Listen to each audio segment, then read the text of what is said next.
is Donald Trump getting weaker? And but don't believe the hype on it because for one, he still has a hold on the Republican Party. Now, mainstream media is hooked on the narrative that Trump's influence is fading, but it's nowhere near that fucking simple. Now, if someone doesn't know what questions to ask, they'll never get an answer. If they don't know whom to ask, the challenge is even greater. But the even bigger error is is trying to decide on an answer before even asking the question, and then refusing to hear any answers that don't confirm what we've already decided.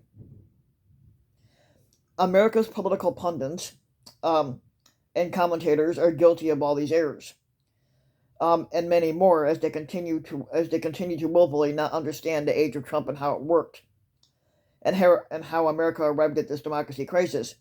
The Republican fascist movement is winning because so many people who are supposed to know better continue to view simple questions as puzzling and mysterious, and they continue to ignore the obvious answers. Now, many such voices among the high priesthood of the Church of the Savvy and the other professional, what they call smart people, have concluded that the Republican Party is in the midst of a civil war, or as we put it, in disarray, in the aftermath of Donald Trump losing the squatting. And this is not particularly true, but the Republican Party is evolving, just as many other fascist and authoritarian movements have historically done throughout the years, and largely by purging those who disagree with their failed leader and his vision. Many of the same voices also announced that Trump's hold on the Republican Fascist Party and movement is weakening because of diminished attendance at his Klan rallies, or because of rumors and revelations about what they call internal resistance surrounding Trump's coup plot on January 6th of 2021 that he incited. And those are significant details and facts, but they do not override the basic reality that Trump continues to be the failed leader of the Republican Party and the larger neo-fascist movement. He received a million more votes than he did back in 2020 than he did in 2016. But until he decides otherwise, he is going to be the presumptive nominee in 2024. Now, the Republican voters and the right-leaning independents continue to view Trump and what he represents as the identity and brand name of today's Republican Party and conservative movement. But moreover, the 2024 election is more than 2 years away, and traditional parameters of Trump's popularity cannot be seen as reliably predictive. Now, these questions pale in comparison to the grandest misreading of all, the claim that Trump and Trumpism led the Republican Party astray from its core values, and by doing so, they sabotaged it. Now, the reality is quite different. Trump and his neo-fascist right-wing populist movement had set the modern-day Republican leaders and voters free to embrace antisocial, anti-human, anti-democratic, reactionary, racist, sexist, plutocratic, and theoretic conspiracist, anti-intellectual, and anti-rational values and beliefs. Trumpism was not suddenly born ex nihilo in 2015. It has been 30. Trumpism has been at least 30 years in the making. Ultimately, what America's political class, the punditry, and most of the mainstream news media refuse to understand is that Donald Trump is simultaneously a man and a cult follower and leader who embodies a form of freedom, specifically the freedom to indulge in the worst aspects of human behavior and then to wallow in the chaos and pain and suffering that will result from it. Like other forms of fascism, Trumpism is exhilarating for followers and believers, and it gives their lives purpose, meaning, and a sense of community, largely by inflicting pain for those designated as its enemies. In a recent column that was written at Salon, longtime White House reporter Brian Kareem summarizes this. Um, this is what he had wrote. Trump has played it close to the vest as he has traveled across the country to to a variety of Klan rallies. Now, pitching baubles and trinkets to dazzle and amaze those of simple-minded and limited fun people. Buy a pathetic hat, buy a pathetic T-shirt, buy a pathetic ornament, buy a pathetic autographed picture, buy anything Trump is selling, and it also includes autographed shit-stained underwear. Millions continue to support him by buying his crappy and cheap tawdry knickknacks. It makes me wonder what these homes look like. Come in, clean your feet on the pathetic Trump doormat. hang up your coat on the pathetic Trump coat rack, have a seat and a complimentary beverage out of a pathetic Trump-made lemonade pitcher, and poured lovingly into a pathetic Trump autographed mug. Meanwhile, you can take a look at a phone video shot by the cocaine addict Donald Trump Jr.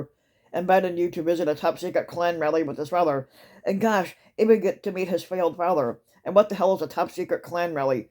Isn't this what the KKK used to fucking do? Yes, they did.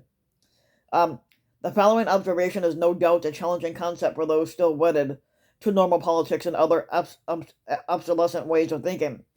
Donald Trump is of immense symbolic importance, but Donald Trump, the human being, barely even fucking matters anymore.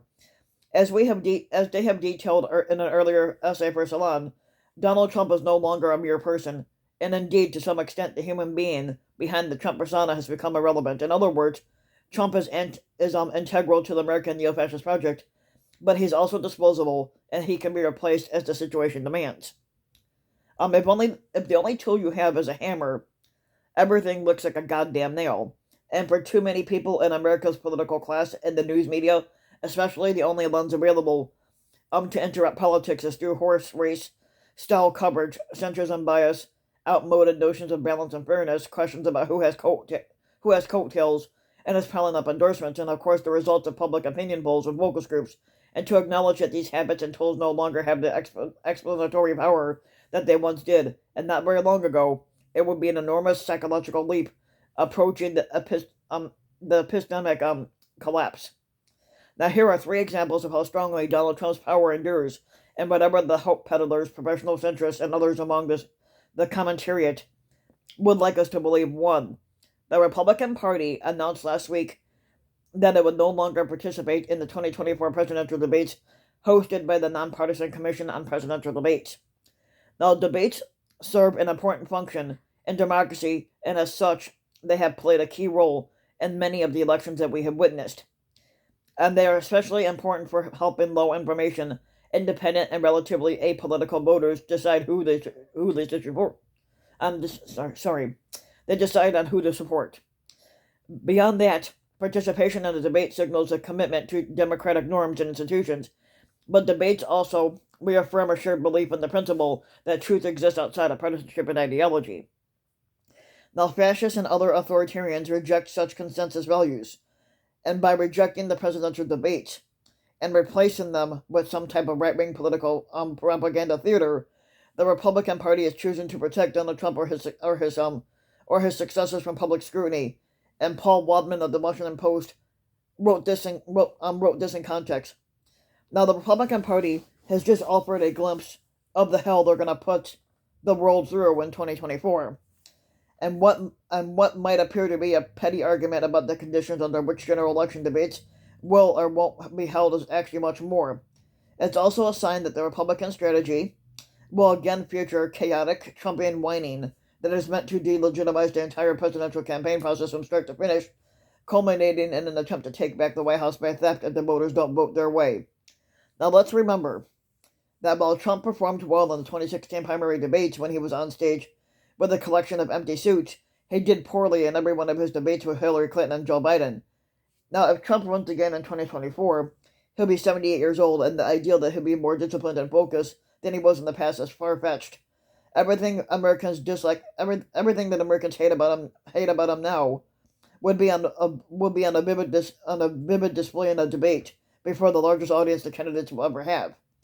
Now, if Republicans announce now 2.5 years in advance that they're refusing to participate in the debate, it could save them a last-minute act of cowardice. But the more important reason that they're doing this is to reinforce the idea that every institution and practice associated with the presidential campaign must be considered corrupt and biased against Trump and therefore illegitimate, whether it's the news media, the debates, maybe even the weather, and especially the vote counting. Number 2, Republicans are enthusiastically doing the bidding of Donald Trump and his fascist movement. Now, we see this through the growing support for the January 6th Klan attack and the escalating assault on democracy and voting rights, the moral panic around the critical race theory, and the anti-LGBTQ bigotry, and the related conspiracy theories, that campaigned to roll back reproductive rights and freedoms, the assault on free speech, and other fundamental civil and human rights, the war on reason and critical thinking, the big lie, and the support cover or otherwise for the right-wing authoritarians such as Vladimir Putin and Viktor Orban. Now, this is not a story of the top-down politics or elites otherwise imposing their values on public. Republican voters overwhelmingly support these policies and the values that they embody.